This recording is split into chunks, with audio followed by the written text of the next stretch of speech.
De regreso con ustedes, está con nosotros la doctora Paula Andrea y hoy vamos a hablar, como todos los temas que nosotros abordamos aquí son de interés para la familia.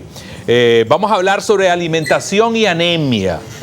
¿Qué es la anemia? Hay distintos tipos de anemia, son la pregunta que nos hacemos, ¿cómo nos debemos de alimentar para superar la anemia? Doctora, un placer tenerla por acá con nosotros, bienvenida. Igualmente, Justo, y te cuento que este es un tema sugerido por uno de los seguidores de la página de Facebook, donde la gente está mucho más activa y que están dándole mucho seguimiento a nuestro segmento Saber Vivir y sobre todo interesados en que podamos compartir con ellos ciertos aspectos importantes que permita organizar su alimentación y conocer un poco de los beneficios que obtenemos de tener un plato servido adecuadamente. Y por eso vamos a hablar hoy un poco de la anemia, que es una patología bastante frecuente. Todos sabemos que eventualmente dicen, ay, el niño le diagnosticaron anemia, tiene la hemoglobina baja, pero realmente qué consecuencias tiene en nuestro cuerpo y qué podemos hacer nosotros desde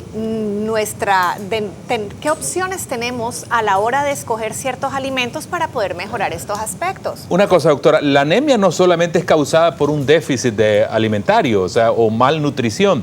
Me imagino que hay otras causas, pero la principal es esa, me imagino. Realmente las causas de anemia pueden ser diversas. Pueden haber anemias por problemas a nivel medular, de que nuestra médula la médula que está en el hueso tiene una incapacidad para generar ciertas células y entonces en este caso cuando se produce anemia es la dificultad para generar glóbulos rojos.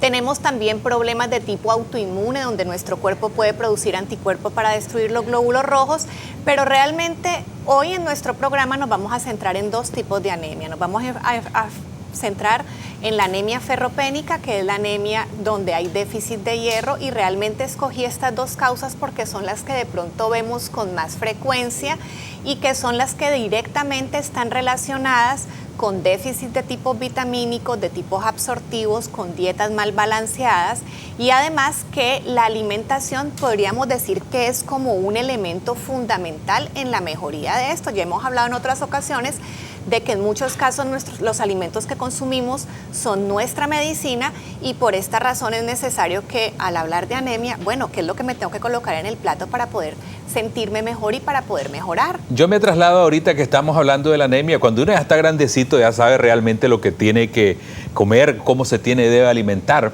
Pero el dilema muchas veces es con los niños. ¿Cómo hacer, por ejemplo, cuando los niños le dicen, tu niño tiene anemia, convencerlo, persuadirlos qué elementos o qué herramientas podemos utilizar para que nuestro niño pues supere esa debilidad? Bueno, realmente como tú me decías, los niños son digamos un grupo un tanto vulnerable para la parte del desarrollo de la anemia. La anemia, por ejemplo, que hablábamos de déficit de hierro, tiene unos grupos digamos de edades donde es más frecuente. Entonces vemos los niños, vemos las embarazadas, vemos las chicas adolescentes que comienzan a tener pérdida por los sangrados menstruales iniciales y eventualmente si la dieta no les suple la cantidad de hierro necesaria, pues entonces se disminuyen los glóbulos rojos y la concentración de hemoglobina. Tenemos también el adulto mayor. Lo que tú dices es cierto, los niños como un grupo vulnerable, pues definitivamente recordemos hace como 2 o 3 programas hablábamos un poco de las mañas de los niños. Recordemos que los adultos no podemos perder el norte con respecto a que los adultos somos los que decidimos, los que mandamos, por así decirlo, y los que debemos de tratar de enfocarlos a ellos para que coman lo que necesitan y tengan una dieta balanceada. Cuando hablamos de anemia, de pronto, ¿qué síntomas puedes notar? Cuando hablamos de la anemia, recordemos que los glóbulos rojos son unas células transportadoras de oxígeno. Entonces, cuando tenemos anemia, podemos tener síntomas de cansancio, de decaimiento, de mucho sueño. Las personas se ven un tanto pálidas. La famosa manera a veces que tienen las abuelas o las mamás de verles las conjuntivas en el ojo para ver si están rojitas o no. Y realmente puede ser como el síntoma fundamental. Obviamente cuando ya son más severas, la gente se marea con el cambio de posición, pueden tener desmayos, pueden tener incluso síntomas un poco más fuertes, que es lo que obliga a llevarlos a consultar y eventualmente con un examen de sangre nos podemos dar cuenta.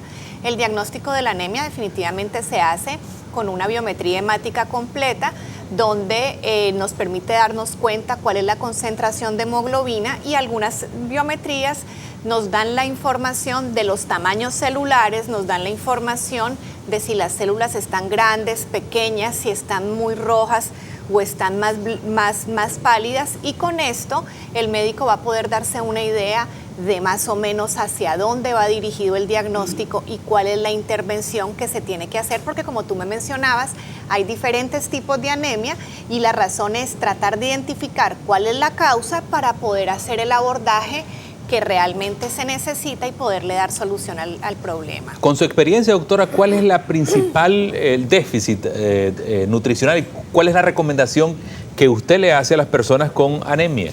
Fíjate que yo pienso que la anemia ferropénica o la anemia por déficit de hierro es bastante frecuente, básicamente por desbalances nutricionales o por sangrados que de pronto no se identifican. Hay personas que tienen problemas, por ejemplo, de gastritis o de erosiones en el estómago, y esas erosiones no sangran de forma abundante, sino que lo van haciendo de forma muy paulatina, forma muy suave, entonces estás perdiendo sangre, estás perdiendo glóbulos rojos y la médula ósea no alcanza a compensar. Obviamente el déficit nutricional también, las dietas mal balanceadas. Ahorita me encantaba cuando estabas hablando sobre la propaganda engañosa, y realmente hay muchos problemas, o por lo menos los veo yo diariamente en mi consulta, de el desarrollo de déficits nutricionales de diferentes tipos, y uno de ellos es la anemia por dietas mal balanceadas con el objetivo de bajar de peso, pero te llevas en el saco otra cantidad de nutrientes que dejaste de ingerir, y entonces viene el problema de la anemia.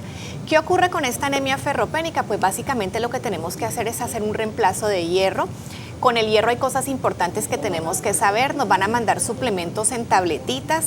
El suplemento de hierro generalmente es un poco pesado para el estómago y a algunas personas les puede dar un poco de gastritis, pero hay 3 recomendaciones básicas. Lo primero es que el hierro debe consumirse alejado de lácteos. El hierro debe consumirse lejos de donde haya presencia de leche o presencia también de cafeína, porque se inhibe la absorción del hierro. Entonces, si tú, por ejemplo, tu esposa está embarazada, tienes que darle hierro, está haciendo una anemia fuerte y resulta que se toma el hierro con un vaso de leche todos los días a la hora del desayuno, entonces pues la cosa, lo que se está tomando realmente no va a tener el efecto que necesitamos porque no se va a absorber de forma adecuada. Yo siempre recomiendo poder tomar el hierro acompañado de algún cítrico, porque realmente el hierro y la vitamina C se complementan bastante bien y se facilita la absorción de este hierro y se optimiza la ingesta de este hierro cuando lo hacemos acompañado de vitamina C. A muchas personas se las mandan en tableta o básicamente poderlo acompañar con algún cítrico. Y obviamente el tercer punto es no olvidar que aparte de tomar el suplemento, tenemos un montón de alimentos en nuestra dieta que podemos ingerir para reemplazar el hierro. Tenemos, por ejemplo, el huevo, la yema del huevo, que es la parte amarilla del huevo, tiene gran cantidad de hierro. Tenemos los lácteos, que también tienen bastante hierro. Aquí puede haber una contradicción, porque les estoy diciendo que el suplemento de hierro no se toma con leche, pero son 2 cosas diferentes. Yo me puedo tomar mi vaso de leche, consumir mis lácteos, pero el hierro lo en otro momento, y estoy recibiendo la ventaja de la fuente alimenticia, pero también el suplemento que fue indicado por el doctor. Todas las carnes aportan muchísimo hierro, pero sobre todo las carnes que son rojas, y el hígado, las vísceras también tienen muchísimo hierro. Obviamente hay que tener en cuenta que si tengo problemas de colesterol u otro problema de salud, pues entonces el hígado y las vísceras los voy a tener que utilizar con moderación. Y recordemos que también tenemos una fuente de hierro en los que son los vegetales verdes, en el brócoli, los frijolitos verdes. A los frijoles yo escuchaba mucho que recomendaban las abuelitas, la sopa de frijoles. Fíjate que incluso hay una filmina, porque es un error bien frecuente que cometemos en nuestro país con respecto al consumo de hierro. Y es que el hierro se encuentra en el grano del frijol. Entonces la gente dice, no, es que se toma el agüita en el que se consumió el frijol. No, el agüita no lo podemos tomar porque nos parece rico, porque nos sabe bien, porque con el huevito y la crema o lo que se le vaya a colocar, pues queda muy rica la sopa de frijol. Pero realmente el hierro está en el grano, lo que tenemos que consumir es el grano. Si quiere la sopa, perfecto, pero entonces licúele el frijol o cómase el frijol en el caldo, pero la sopa, el caldo, el agüita sola no tiene la cantidad de hierro que nosotros necesitamos ingerir. Entonces, por eso van a ver una imagen de un gallo pinto, donde recordemos que el gallo pinto, como fuente de tenemos frijol, la imagen, mire, tiene una buena cantidad de hierro, igualmente los frijoles molidos o la sopa de frijol, pero tiene que tener el frijol molido dentro o comernos el frijol, y ese es un dato sumamente importante. Otro dato que es necesario que sepan los televidentes es que siempre nos dicen, bueno, los vegetales verdes, entonces la gente dice Popeye, espinaca, hierro, y definitivamente la espinaca tiene gran cantidad de hierro, pero de igual manera tiene una fibra que inhibe la absorción de ese hierro. Entonces no podemos basarnos solamente en incrementar el consumo de espinaca, porque realmente la cantidad de hierro que se puede absorber de ella es muy poca, y esa es la razón por la cual tenemos que buscar otras fuentes en huevos, en lácteos, en carnes rojas y en vegetales verdes como el brócoli y los frijolitos verdes. Hay otra anemia que es muy frecuente, que es la anemia por déficit de vitamina B12 y de ácido fólico, que se llama anemia perniciosa. Las células cambian un poco, esta vez son células que se ponen más grandes, es una anemia que se le dice anemia megaloblástica, pero el déficit es diferente, y por eso es importante. ¿Los síntomas son los mismos? Los síntomas son los mismos, porque lo que se afecta es las células que transportan el oxígeno en el uno o en el otro, independientemente de cuál es el déficit nutricional. Pero aquí sí es importante tener en cuenta con esta anemia que obviamente tenemos que reforzar ciertos aspectos de la alimentación, que es importante. Entonces, aquí tenemos que las fuentes principales de vitamina B12 están en las carnes y en los productos de origen animal. Entonces, pues encontramos en lo que es el pollo, la carne, el pescado, los mariscos, gran cantidad de vitamina B12, y por eso tenemos que incluirlo. Era uno de los déficits de los que hablábamos la semana pasada cuando hablábamos de la dieta vegetariana, que como no consumimos proteínas animales, pues puede ser un déficit que puede ser bastante frecuente. Es pertinente mencionar, ¿vale la pena considerar, por ejemplo, la suplementación? Definitivamente, y por eso habíamos hablado de que las personas que de alguna manera decidan disminuir el consumo de proteínas vegetales deben de buscar asesoría del médico para que eventualmente sean suplementados con aquellas sustancias que están en estas proteínas y que no se están ingiriendo. Excelente, doctora, muchísimas gracias. Creo que es pertinente también hacer el llamado y la invitación a la gente que, si a lo mejor no alcanzó a ver el segmento, en su sitio, que le den seguimiento, por favor. En Facebook Vidasana Nicaragua encuentran todos los segmentos Saber Vivir, donde pueden repasar algunos tips, y me encanta que me manden a sugerir.